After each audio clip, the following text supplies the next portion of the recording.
Hello friends, welcome to my channel Aadi teaching. तो friends, हम लोग आज की वीडियो में बात करने वाले हैं ये सभी रेखा, भुजा, त्रिभुज, आयत, स्क्वायर, ये सभी का हमको जो है ना नाम पता करना है। बहुत को क्या होता है, इंग्लिश में पता रहता है रेखा, मगर इंग्लिश में पता ही नहीं रहता है। हिंदी में पता रहता है कौन, इसको इंग्लिश में पता ही नहीं रहता। आयत का पता रहेगा, त्रिभुज का पता, मतलब कि हिंदी में जानते हैं कोई तो इंग्लिश में नहीं जानते, इंग्लिश में जानते हैं तो हिंदी में नहीं जानते।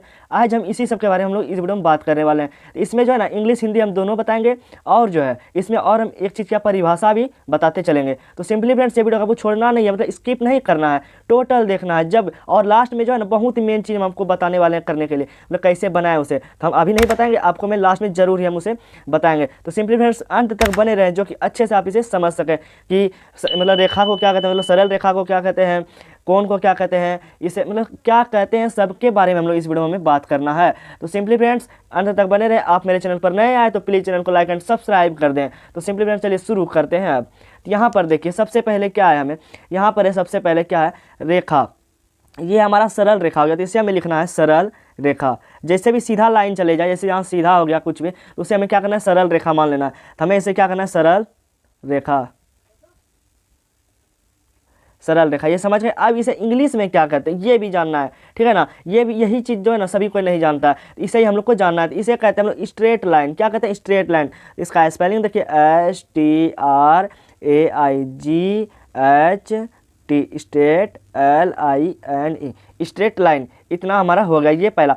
अब ये चीज़ जो है सरल रेखा का कोई परिभाषा नहीं होता, क्योंकि होता होगा परिभाषा, मतलब यहाँ सरल रेखा क्या होगा, मतलब कभी भी कोई भी रेखा सीधी चली, मतलब सीधी रेखा में गमन करती हो, उसे ही सरल रेखा में कहते हैं। समझे ना, अब समझिए इसका परिभाषा होता है क्या होता है, कोई भी रेखा सीधी रेखा में गमन करती है उसे सरल रेखा कहते हैं। अब नेक्स्ट हमें देखना है क्या है, कोण है। क्या ये हमारा कोण है, कोण, इसे हम लोग कहते हैं 90 डिग्री का कोण। ये ज़्यादातर मैथ में त्रिगोनोमेट्री और सब त्रिभुज सब चैप्टर में मिलता है देखने के लिए। तो हमें क्या, इससे हम लोग अब क्या कहते हैं, जब भी ये जो है इधर से भी एक लाइन और इधर से भी एक लाइन मिलती हो और एक 90 डिग्री की कोण बना दो, तो उसे हम लोग क्या कहेंगे, तो इसे हम लोग कहते हैं राइट एंगल। इसको हम लोग इंग्लिश में क्या, मतलब हिंदी में क्या बोलेंगे, कोण बोलेंगे। यहाँ पर पहले हम कोण लिख लेंगे, और अब इसका जो इंग्लिश लिखना है, तो इसे हम लोग कहते हैं राइट, सॉरी गलत हो गया, राइट एंगल, राइट एंगल, ये हमारा हो गया। अब हम लोग नेक्स्ट देखेंगे। नेक्स्ट क्या है, तीसरा में देखिए आयत है, ठीक है ना। अब आयत हमें पहले समझना है परिभाषा इसका, ठीक है, अच्छे से समझिए, ठीक है ना। कोई दिक्कत हो तो आप कमेंट कर सकते हैं। जिसके नीचे वाली भुजा और ऊपर वाली भुजा समान, मतलब बराबर हो, और दाएं और बाएं की भुजा समान हो, ठीक है ना, मतलब कि ऊपर नीचे की भुजा समान हो तो उसे आयत कहते हैं। क्योंकि ऊपर नीचे देखिए समान है और दाएं बाएं जो है समान, मतलब कि ये दोनों के बराबर नहीं है, इसे हम लोग कह देंगे आयत, ठीक है। सिंपली फ्रेंड्स ये आप समझ गए। तो इसे आप देखिए यहाँ पर, इसको हम लोग हिंदी में क्या कहते हैं, इसे हम लोग हिंदी में कहते हैं आयत, आयत। इसका इंग्लिश में होता है रेक्टेंगल,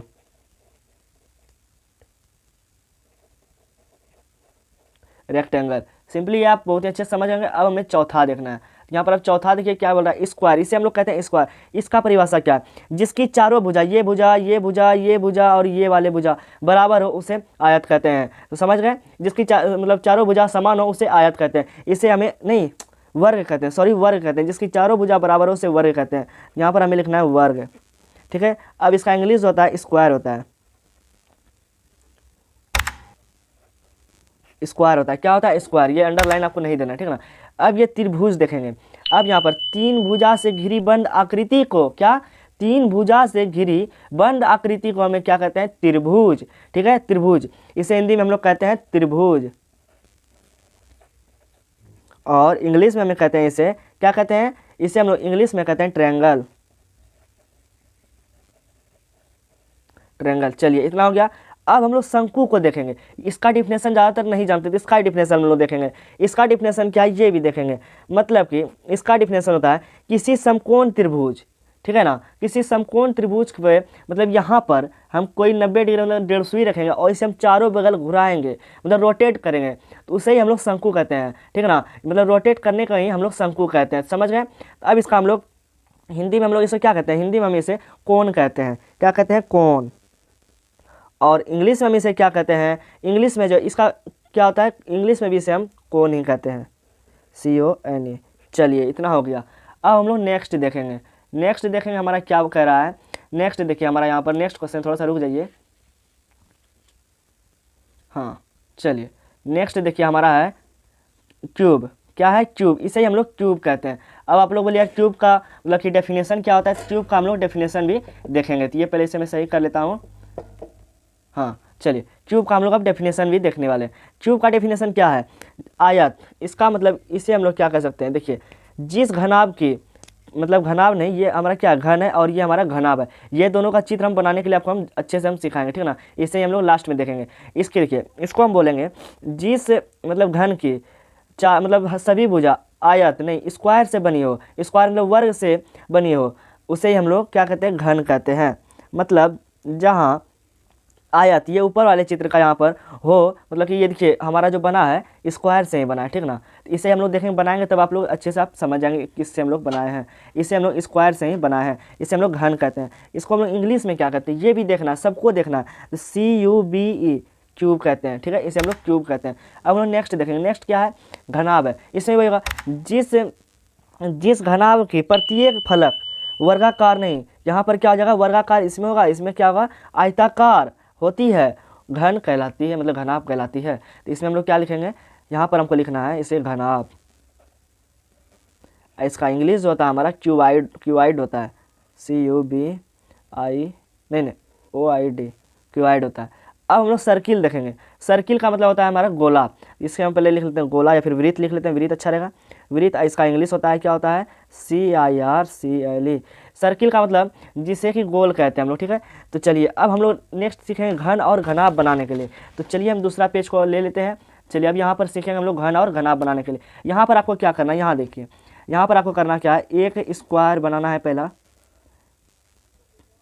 क्या करना है, स्क्वायर बनाना है। फिर इसका बीच में भी एक स्क्वायर ऐसे करके आपको बना लेना है, स्क्वायर ही बनाना है, ठीक ना, स्क्वायर बना लेना है। उसके बाद देखिए क्या करना है, इधर से एक लाइन आपको दे देना है, इधर से भी एक लाइन दे देना है, और इधर से भी एक लाइन दे देना है, और लास्ट यहाँ से भी। इसे हम लोग घन कहते हैं, मतलब क्यूब कहते हैं। समझ गए? अब हम लोग नेक्स्ट क्या देखेंगे, यहाँ पर आयत मतलब घनाभ देंगे। घनाभ बनाने के लिए हमें आयत का उपयोग करना होगा। आयत के लिए हमें लंबा लकीर लाइन लेना है, नीचे में भी लाइन लेना है, और इधर साइड से भी लाइन को ले लेना है।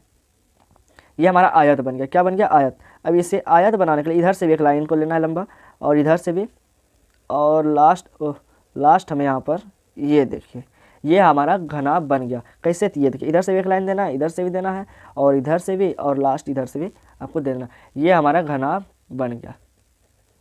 सिंपली फ्रेंड्स, अब घन और घनाभ बनाने के लिए अच्छे से समझ गए। तो आई होप, मैं उम्मीद करता हूँ ये वीडियो आपके लिए बहुत ही हेल्पफुल लगा। अच्छे से आप समझ गए होंगे, सबका परिभाषा सब कुछ आप समझ गए होंगे। कोई प्रॉब्लम हो तो आप कमेंट कर सकते हो। सिंपली फ्रेंड्स, मिलते हैं नेक्स्ट वीडियो में, तब तक के लिए बाय।